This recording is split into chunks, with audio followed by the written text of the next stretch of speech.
Hey, everybody out there in the Chivaverse. Chivas is off to the border. Femenil is taking an all-star break. And Tapatio is getting ready for the Crosstown Derby. Be right back.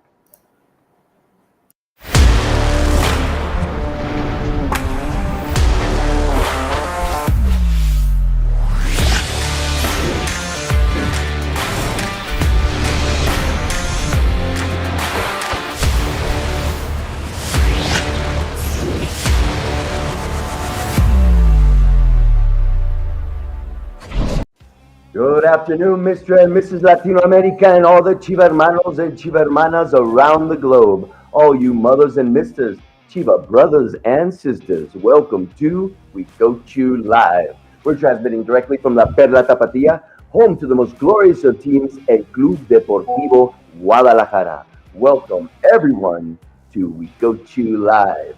Bienvenidos de parte mía on my behalf and on behalf of my co-host, Gaby and Alfredo. Gaby, ¿cómo estás?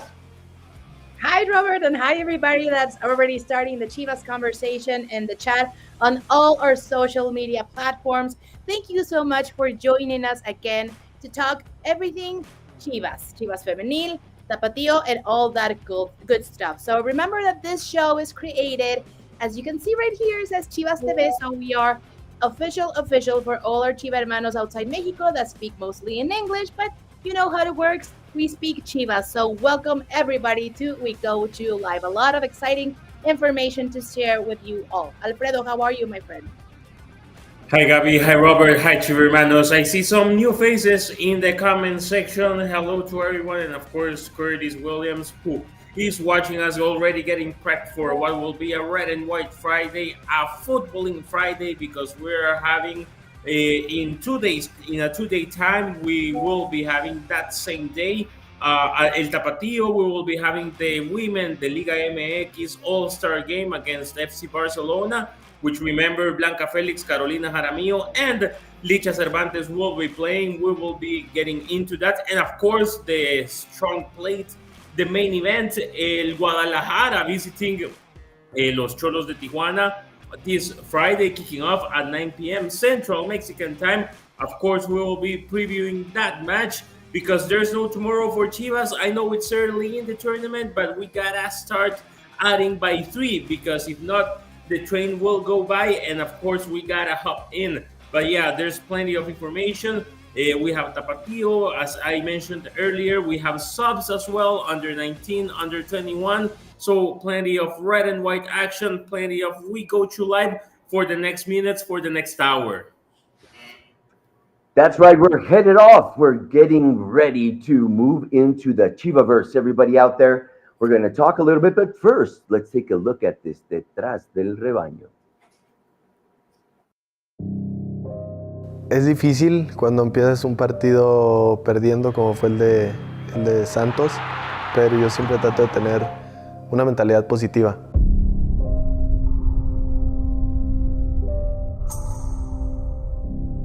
Tenemos un buen equipo, un equipo que sabemos que podemos llegar bien lejos en el futuro y ahora, porque podemos lograr muchas cosas bonitas.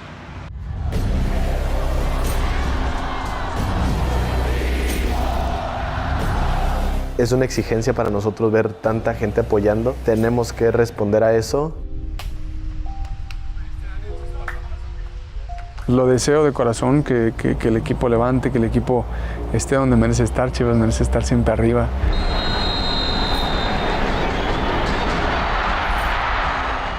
Después de la revisión en campo, la decisión es tiro penal.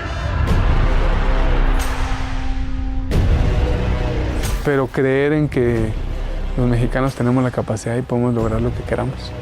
Centro interesante.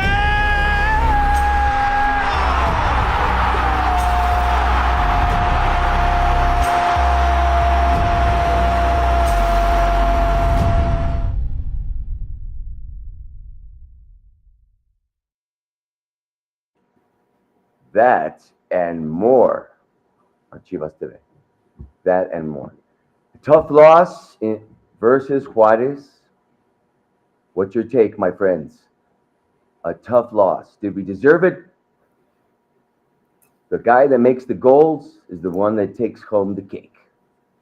Gabi, Right. Alfredo, your thoughts on the match? Just briefly, let's talk about it a little. So it was, it was a pain just to get yourself under by 2 goals. Getting a 2-0 was, of course, not ideal. I think that Chivas moved the ball around.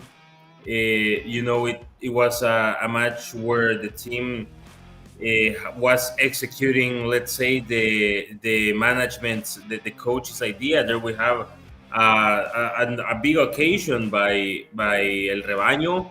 We were moving the ball, as I said, on the center through the wings. It could be said that if the nil-nil would have been kept and the minutes would have gone by, Chivas could have eventually opened the score. There was a strange call regarding that penalty kick, which for me it was not a PK. It was a wrong call because the Chivas player hits the Juarez player after the Juarez player impacts the ball. So I gotta say that it was a wrong call. Having said that, it was of course quite unfortunate. We can always be introspective with ourselves. We can always be autocritical and say, hey, why didn't we score earlier? We could have been in a more relaxed position if we would have scored earlier. Juarez wouldn't have necessarily come to look for us, but instead they will have still, park the bus, and we will have been looking for a 2-0. So it's a match and it's a sport in general where the tiny details make a difference, and they just switch the entire dynamic of the match. And it was not on our side. I'm not gonna say that it was luck, which was not on our side. I just gotta say, the important events of the match were just not on our side. And we complicated ourselves at the end of the day. We saw ourselves losing by 2-0, playing at home with that extra pressure that conveys.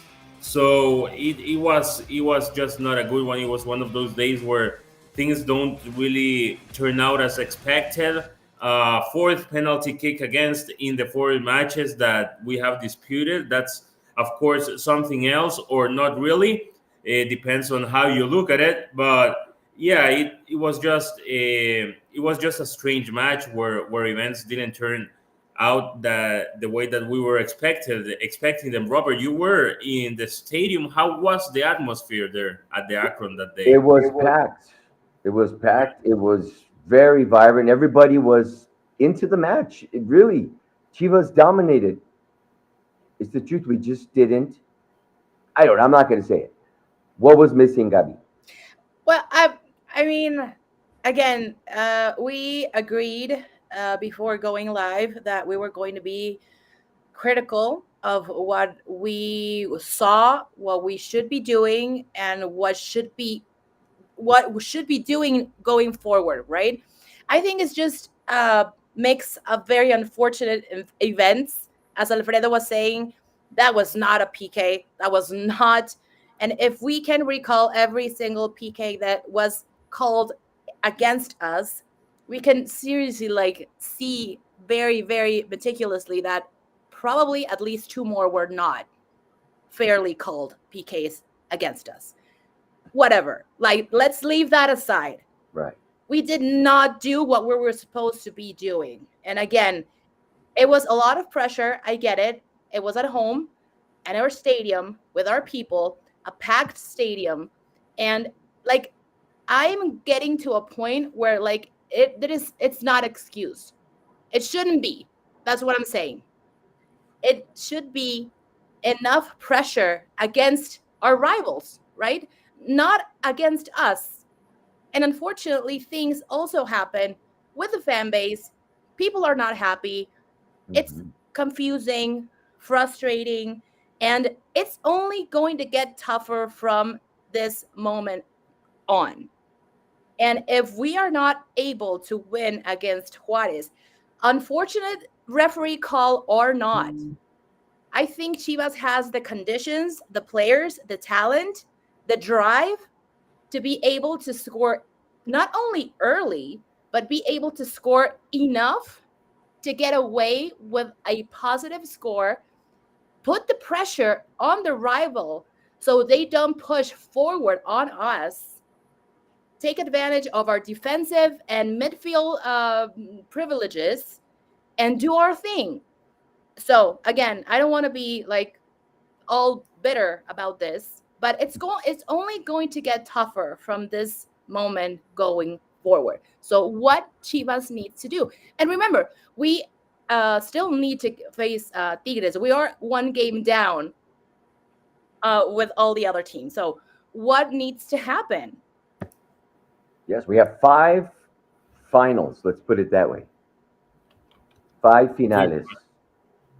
Yeah, headed towards, in the near future. So we really need to find the W now.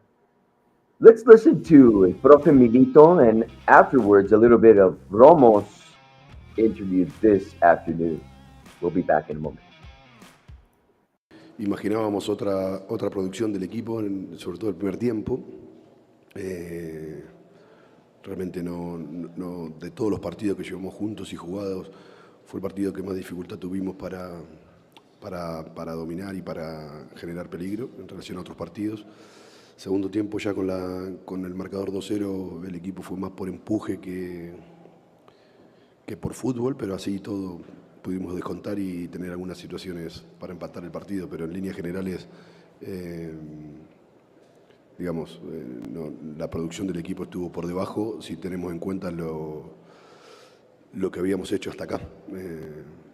Mismo resultado, pero futbolísticamente hoy realmente nos costó tener ese dominio que pretendemos tener en cada partido. Con respecto al rendimiento de los jugadores atraviesan, igual que los equipos, momentos. Hay momentos que están mejor, otros momentos que atraviesan más dificultad, y nadie está exento de esto.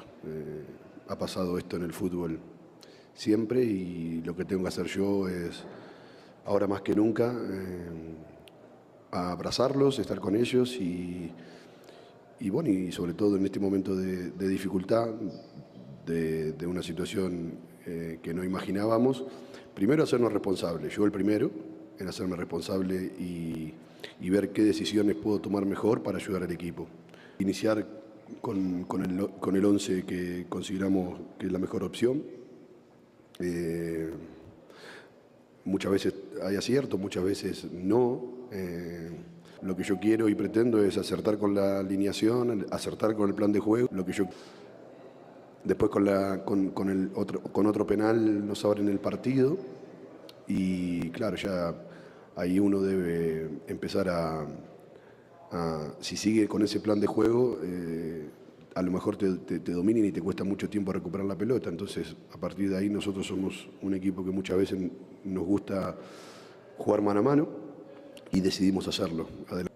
Seguiremos insistiendo para evitar penales y en el caso de ir perdiendo, generar una producción futbolística superior para marcar más goles que los rivales.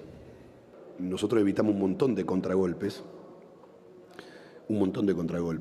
Lo que ocurre es que queda muy marcado cuando ese contragolpe termina en gol, ¿no?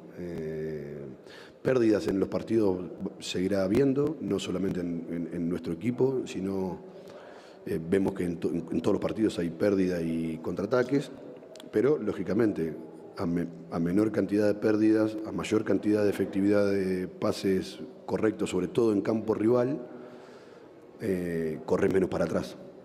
Y ante las pérdidas te obligan a correr para atrás y correr mirando tu arco, correr 50 metros y aunque no estés mal posicionado, claramente con los rivales lanzados es difícil evitar. Pero, vuelvo a repetir, lo podíamos haber evitado en estas acciones que nos vienen sucediendo, pero también es cierto que muchas de las acciones con posible contragolpe de los rivales las evitamos.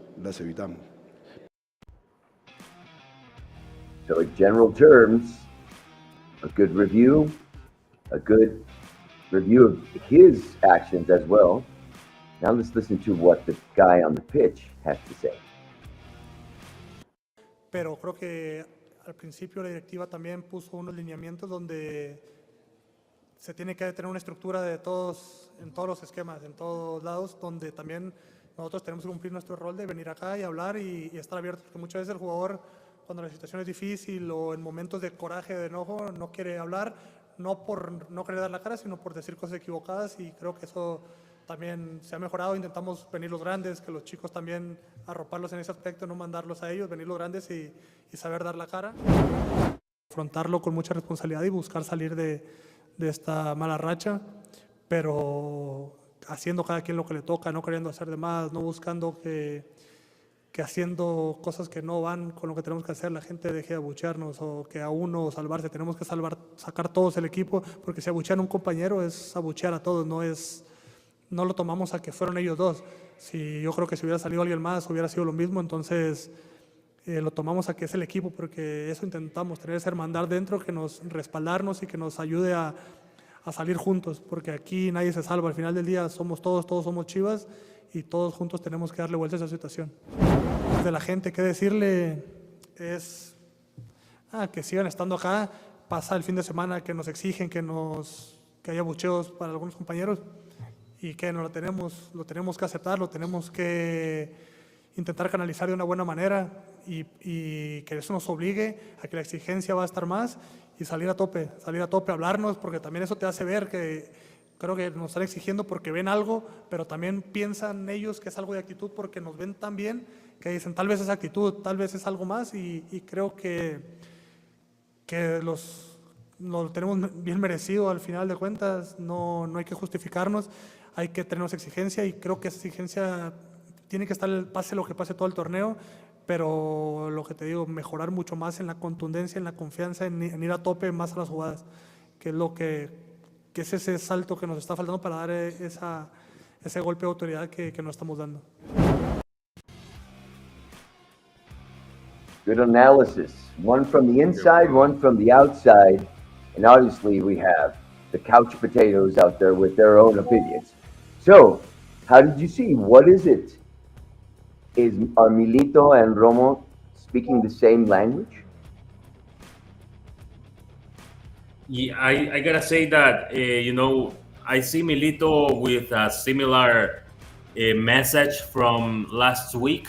I think that he felt that, it's like he feels like that, let's say, that stage director who prepares, a play, a theater play, or an orchestra, and that he is confident that things will happen the way he planned them.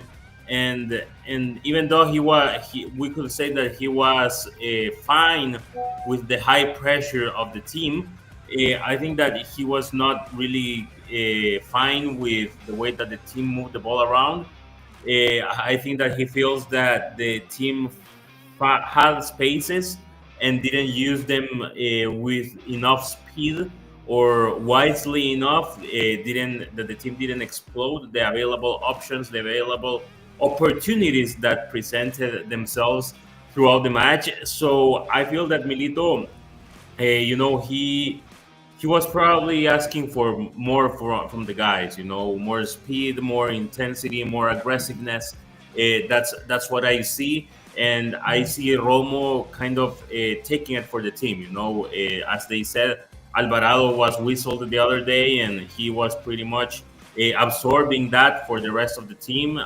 Something else that he said is that as a more experienced player inside the locker room, he found himself as responsible of going to the press conference instead of the younger guys and making them face the press, which is always tough. So I see some solidarity by the team in that sense, but we might be missing more solidarity inside the pitch. Yeah, perhaps I think it's not that they don't want to work together. It's just maybe the split-second decision, that we're really, really, really Right. looking for. Gabi, what do you think? I mean, I got something that I've been reading and talking about. And what about the youth? Is there a need for more speed in our team? What's I, your take on that? if you take an account that in the last games, the youth players, like the younger players, have been the one scoring and doing what is needed to be done. Like we just saw that with Santiago Sandoval in the last game. Like his first goal with Chivas, he is one of the young ones. We've seen that with Hormiga. We've seen like it's a lot of to take in consideration on. That's why I always talk about. Please let's praise Cantera Rojiblanca because there is exactly where our future players are going to come. But yeah, I take what Romo, just to wrap this already up, what Romo was saying about, yeah, I mean, we take full responsibility. It's on us. We do not agree with the fans booing the team, but we understand, like, taking accountability of what's not working out and what should be they be doing to improve that and to be at peace, let's say that way, with the fans, and of course getting the results so we can be in the top positions of the table and be competitive, which is right now I don't see happening, which is not good. Again, it's going to be more complicated from now on. It is. It is. We have quite a couple matches coming up that are going to be rough. Let's talk about our next challenge against XOLOS. We're going towards the border. Never an easy place for us to play. So, what can we look for? What can we expect? I just don't want to be. I don't want another PK called against us. That's all I'm asking for. Right. Persínate, hermana, because it's gonna happen. No. I'm saying it because I'm going to jinx it. I want to jinx it. That's why Okay. Okay, venga, más penales. Bring it on. We can take it, the Chiva verse. We have to look at it as a glass half full. Like you said, we have the players. I think we're going to come back, contrary to what everybody believes. Because I do believe in the process that Milito has been mentioning in the last 3 matches. He's been talking about the process. The players are talking about the process. I do think that we need to make that process, I mean, how can I say, the connections on pitch, like Alfredo was saying, faster. Mm-hmm. And I think that's what Govea was doing. Yeah. And we haven't had Govea for the last couple matches, and that's what's kind of been missing. Who's going to be that link, So, XOLOS, it's a fast pitch. We have fast players. I think Milito is starting to know his players a little bit more. I think we're going to come out with a younger squad. That's my personal opinion. Oh, do you think he's going to make changes in the starting 11? Oh yeah, I think so. I think it would be healthy as well, because do you want to see Hormiga in front? I liked Hormiga the other day in front. He was okay. Yeah. He just needed more opportunities in the 9-yard box. Yes. That's what he needed. They were there though. Hey. I know we didn't win. I really dislike the booing. I think that if we really want to try to make the team, feel our love or our let's say our discord, our anger, do it in a positive way. Let's keep, rojiblancos. We got to keep them moving in a positive direction. It's hard to do that.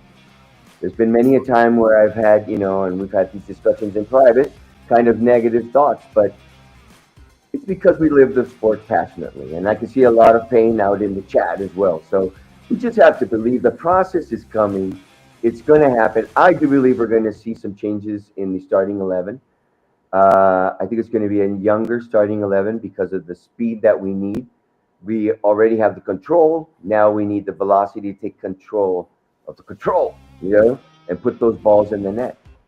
We had 3 or 4 opportunities the other day. But we have them every single time. We have them every single game. That is what makes extra frustrating. But I mean, again, we just have to trust the process and believe that everything is working out eventually, and it's going to work out eventually. The one thing that worries me is it's going to get tougher. That's it. Yeah, it just depends on the dynamic that we manage to get on. It will get tougher if we don't start winning. That's for sure. If we start winning, I believe that the dynamic can switch, especially if we win the next matches that are against such tough opponents. As Robert said, visiting Tijuana is not easy. Then we, of course, we gotta play the pending match against Tigres. So I believe that if we manage to, let's say, win two out of the next three, we can get ourselves into an interesting dynamic. And in these sort of tournaments, that's so important, especially in Liga MX, where the teams are so equal amongst themselves. There I have it. I'm pulling up the calendar. We have Tijuana in Tijuana, then we are receiving Cruz Azul. Then we go to to Ciudad de los Deportes against America, and then we have the match against Tigres. So Gabi definitely has some very solid reasons to be worried, but we also always have the option of uh, seeing it half full. Because if we win, then it could be something really positive for Right, a the rest of the positive tournament. dynamic, no, in a front forward sense. I think we could do it. Gabi, you said it. Of course. We have the team. The elements are there. We just got to find the right balance. It's chemistry. When we find the chemistry, it'll flow. We have a good team. We have a good team. I don't know. I don't know because I insist when we play against teams that are offensively minded, like we saw in the Leagues Cup, then we play better. We have more spaces to move because it's really fast, and both teams have to move in that direction. Whoever we're facing, I think we're going to see some really good football in these next matches. Am I going to suffer? What? Me worry? Chivas fan? Por favor. I'm not going to worry. Yes, I am. I'm going to cry, put my hair on my head. But I have to be there. We have to be there for the team. We have to be there for the team. So I think we could do it. We got what it takes. True grit.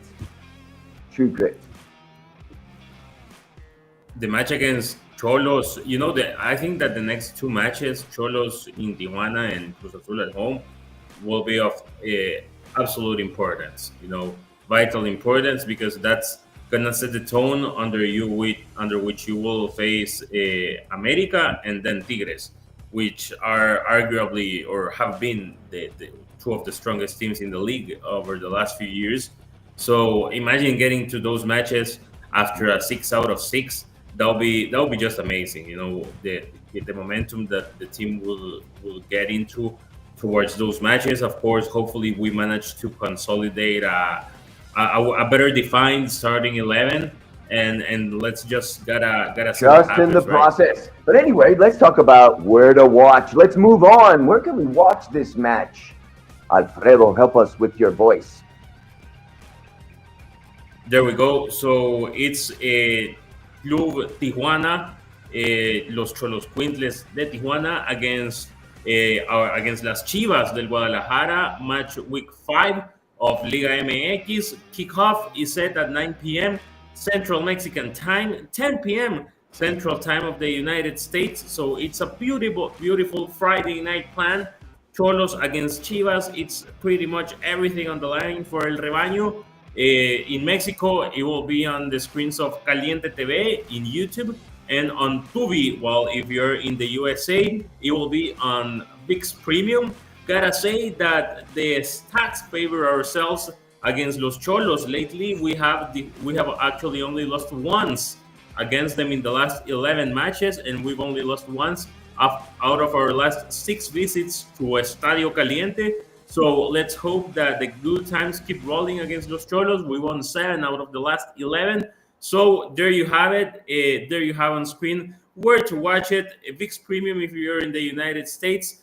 10 p.m. kickoff Central Mexican time on There Friday. you go. There you go. Thank you, Alfredo. And now I cede the floor because we have good news from las chingonas. Gaby, ¿cómo viste a nuestras Yes. chingonas?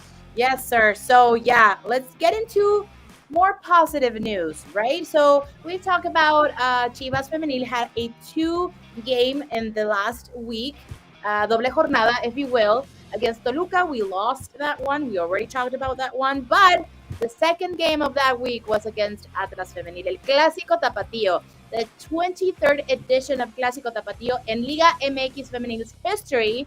And of course, Chivas Femenil came through and got that most awaited win.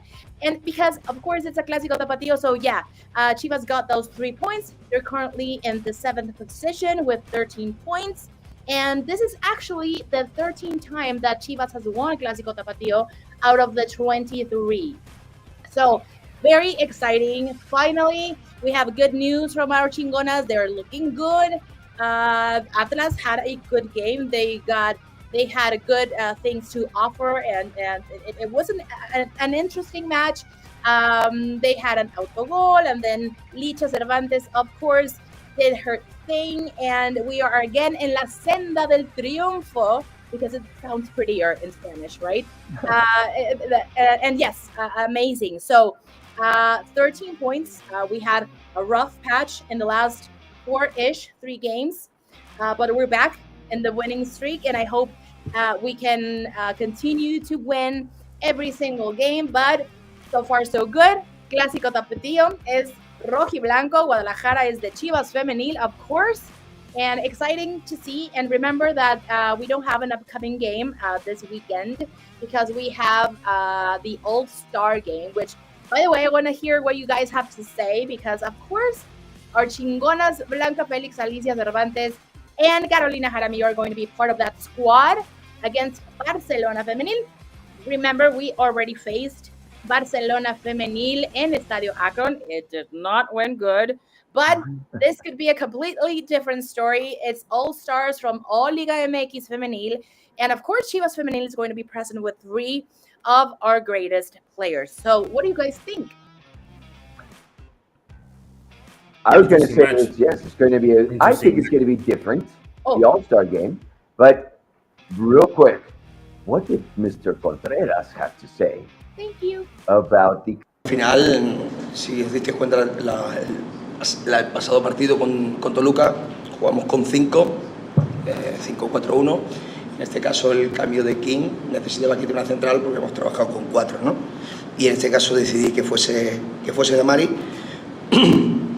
Bueno, igual que ha podido jugar King, Damari, da igual, en este caso juega Dama. Y el tema de Denis y de Jocelyn Montoya es que Denis viene trabajando genial y se está adaptando. Habéis visto una Denis que creo que va de menos a más, y como os dije con el resto de los jugadores, al final esto es un proceso de adaptación que no es fácil, ni sobre todo para ellas y tampoco para mí, buscarle ese hueco, pero que con esa resiliencia y trabajando calladita y en ese día a día como hace Denise y otras jugadoras, lo va a encontrar porque son jugadoras de calidad. Entonces Denise, Jocelyn Montoya hoy va agarrando ritmito y está siendo otra Jocelyn Montoya. Hoy creo que ha jugado unos 70 minutos. Con lo cual, lo bueno siempre vengo diciendo, tanto cuando pierdo como cuando gano, que esto es un equipo, que aquí pueden entrar todas, y yo sé que os sorprende, sobre todo, lo de Viri, ¿no? Pero a mí no me sorprende, porque esto es un equipo, y si Viri baja un poquito, pues juega otra, y no pasa nada. Pero yo estoy súper contento con Viri y con el resto del equipo. Con lo cual, hay una parte de decisión técnica, ¿de acuerdo?, con el cambio de línea de 4, y el resto es simplemente por variar un poquito y también darle otro aire al equipo, y creo que ha salido bien. Pues tener ese manejo del partido. Claro que cuando tienes el manejo del partido y cometes errores, pues seguramente al tener manejo del partido vas a cometer errores, porque tú eres el dueño del partido, y creo que hoy también hemos sido dueños del partido. Respetando siempre al rival, que creo que también hay que respetar al rival, hay que darle lo que se merece a esta chica de Atlas también, a su entrenador, a su equipo, y que yo en todas las ruedas de prensa intento resaltar al rival, porque es que si no parece que solo juega Chivas, y es que hay un rival. Y últimamente, recordar, hoy el arbitraje me ha encantado, pero yo me quedo hoy con saber manejar esta situación, que no era fácil, porque se venía, pues a lo mejor de querer ganar, porque el día de Toluca hicimos seguramente 60 minutos muy buenos, ¿de acuerdo?, con la idea clara, con lo que queríamos hacer, y a lo mejor nos merecimos un pelín más, no lo sé, pero me quedo con eso. Sobre todo, me podía quedar muchas cosas del campo hoy, pero me quedo con con un equipo muy vivo y un equipo que, lo decía mi capitana, si algo tiene este equipo, esté quien esté, siempre se levanta. So yes. So what I wanted to highlight from Antonio Contreras' words, and just to hear your guys' opinions, because he did a lot of changes in the starting 11. So for starters, Damaris Godinez was in the central defensive line, which almost never happens. And we also had Denise Castro with the first starting 11 of the season, which I think she did incredible. And of course, we had Yvonne Gonzalez, but this time, instead of Viri, was Yvonne Gonzalez, Jocelyn Montoya, I'm sorry, Jocelyn Montoya, Yvonne Gonzalez, and Licha Cervantes, of course, as our striker. But it was very interesting to see what changes had to be done, and I think they paid off. Contreras was saying that Viridiana is an incredible player, and she absolutely is, but that he thought it was necessary to do this kind of exchange with Jocelyn, that remember that she has been getting in subbed in every single game, but this time she was starting, so that was very interesting to see. And that la dupla with Yvonne Gonzalez and with Licha Cervantes, I think was spot on. So what do you guys think? I like this, the youth with the people of experience, and I think that that's what Contreras was probably looking for. Yeah. You know, and I think we saw it. I love Vidi, you know I do. We've been talking about her since last season, but sometimes we need more speed, you know, because she's very good. She's very good at controlling the ball, but we need a little bit more speed. And I love to see Joss. Yes. You know, I was kind of surprised because the previous match, Contreras mentioned that she was still in the process of getting in shape. So, yeah, I was glad. I was very happy, and of course we won. But yeah, again, and Right. yes, Yeah, Alfredo, I'm sorry. No, just I was just gonna mention some of the facts that the match left. You know, for example, Chivas reached its 12th straight match without losing against Atlas. We've won actually 13 out of the 23 Clásico Tapatio editions. Third away win this tournament for Chivas Femenil. Fourth clean sheet, which is pretty interesting. Third best defense of the tournament so far. Only 5 goals received in 7 matches. 4 clean sheets, as I said earlier. And Licha scored her 11th goal against Atlas. So just some of the fun facts that El Clásico Tapatio left. Sure, and of course the win, which was the best. Of course, the win. Gabi, No, were I'm you sorry, I gonna was just say going something? to highlight the starting 11 and how important it is to keep adding points to the table. Again, we are in the 7th position with 13 points, and we've been talking about this as well for Chivas Femenil is going to get tougher from here. So remember, we have Pachuca, Tigres, Rayadas, America, and we have to start thinking about those teams that are in the top of the table and that are winning every single game. But I think right now it's just about motivation. It's about getting the lineup right and getting our players like super focused. And I think it's going to be positive from now on. Again, Licha doing her thing, and I think the team is looking good. We lost against the Toluca, I am aware, but I think, as Contreras was saying, we had very good 60 minutes at least. They had 3 shots to target, and they scored 2 times. So yeah, probably a little bit of bad luck, but I think Chivas Femenil knows what they need to do, and they proved it in El Clásico Tapatio. So moving on, we have the All-Stars game coming up, guys, and I want to listen to your opinions because we have Blanca Felix, Carolina Jaramillo, and Alicia Cervantes, no other than them, for this exciting game against Barcelona Femenil. Remember, we already have history with Barcelona Femenil. That's right. It's beyond mentioning that they deserve, Alicia, Carolina, and Blanca deserve to be in the All-Star match. In my opinion, they've showed their best, and I think it'll be if they start or they play at least some part of the match, it'll be great for them to be able to go against Barcelona and prove, that there's quality in Guadalajara. So I expect it's going to be quite fun. I think we're going to see Leach at least I hope so. 10, 15 Really? minutes, please. Do you think? Okay, so my question is: do you think Blanca is going to be the goalie? That's interesting because remember, of all the goalkeepers, like Blanca and Celeste are seleccionadas nacionales, so you must think they're the best of the best. So Right. I think Blanca, hopefully, will get the opportunity to be the goalie that day. What do you guys think? That would be great. I think that she deserves it just because of her, her experience in the league. She's a girl from the first hour of Liga MX Femenil, someone who was there in the first tournament.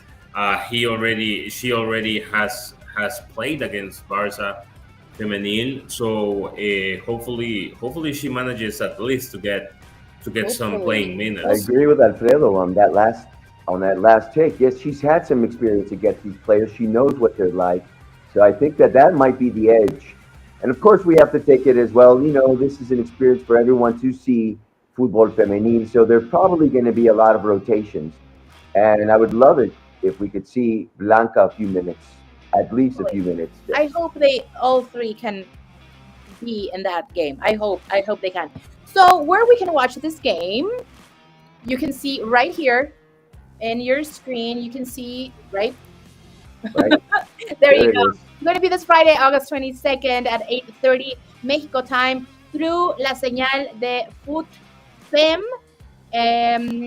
Televisa, VIX, and Multimedios. So stay tuned this Friday, August 22nd, the All-Star game against Barcelona Femenil. And remember, 3 rojiblancas are going to be there. Blanca Félix, Carolina Jaramillo, and Alicia Cervantes. FUTFEM, donde sea, Televisa, VIX, and Multimedia. So yeah, and remember also we're going to have a game against Rayadas on Tuesday. So it's going to be a very rojiblanca week, right, guys? A tremendous Rojiblanco Friday. Yeah. Like Alfredo mentioned earlier, Rojiblanco Friday, definitely.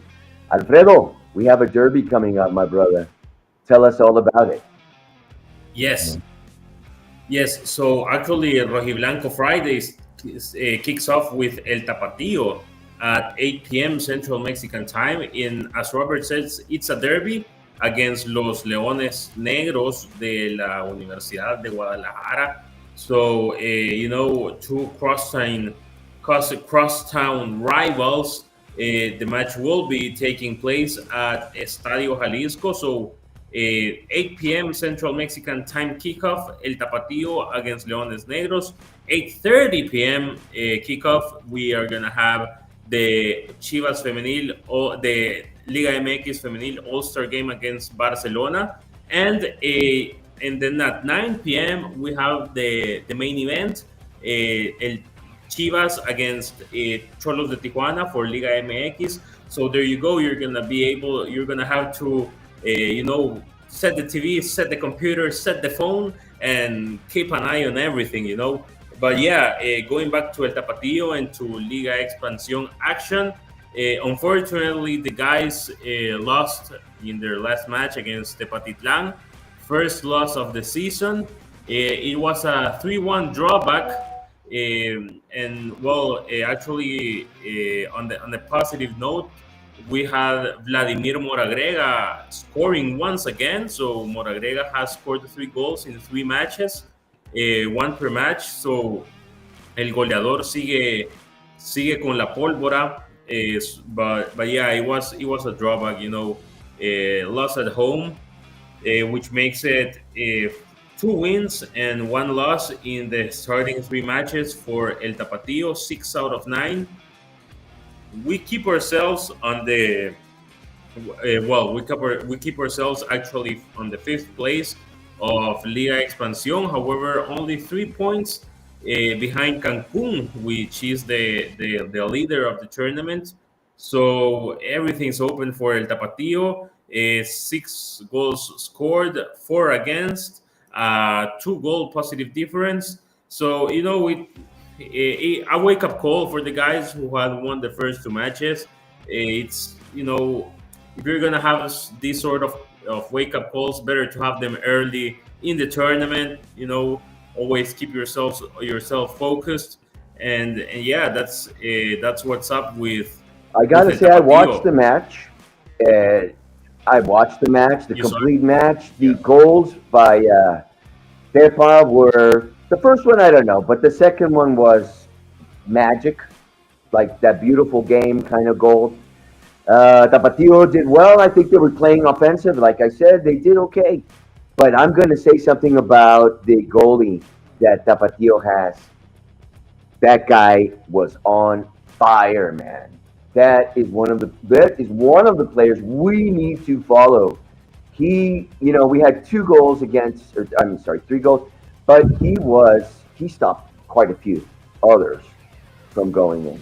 So, man, it was maximum to watch it. So, Alfredo, where can we watch this, my friend? Yes, so we have the next match. It's gonna be match day 4, Liga Expansión Friday, as we were saying, Fun Friday, kicking off at 8 p.m. Central Mexican time, 9 p.m. Central Time of the United States, and in Mexico, the match will be for sure be on YMS Sports. I say for sure because actually we were having some production was telling us that they're actually not 100% positive that it will be if it will be on ESPN. However, stay tuned for the official social media networks of El Tapatío. It's Cantera Rojiblanca on Twitter. However, for sure, it will be on YMS Sports Leones Negros against Chivas Tapatío. We can say that this is El Clásico Tapatío of Liga Expansión. Why not?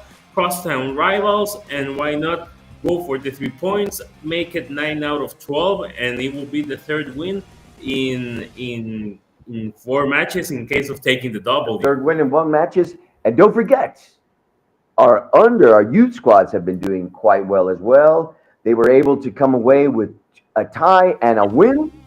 Unfortunately, the under 19 team lost in penalties, but good matches. Don't forget to follow us on YouTube. Chivas TV promotes all of the youth squad. And we could also see the youth division of our narrators. We have a bunch of guys out there in production who are always out there and giving us the best of what's going on in Chivas TV. So, my friends, I think it's time to go. It's time for us to say goodbye. It is. Hopefully, we will be back Wednesday with better news. Don't forget, keep the Chiva vibe up. If you go to the stadium, if you're following them, hey man, keep it peaceful. It's just football. It's just football. All right? Everybody out there in the chat that's been with us, thank you, Curtis. Everybody. Muchas gracias. I'll see you guys later. See you next Be week. well. I can't make Have a a good part one. ever.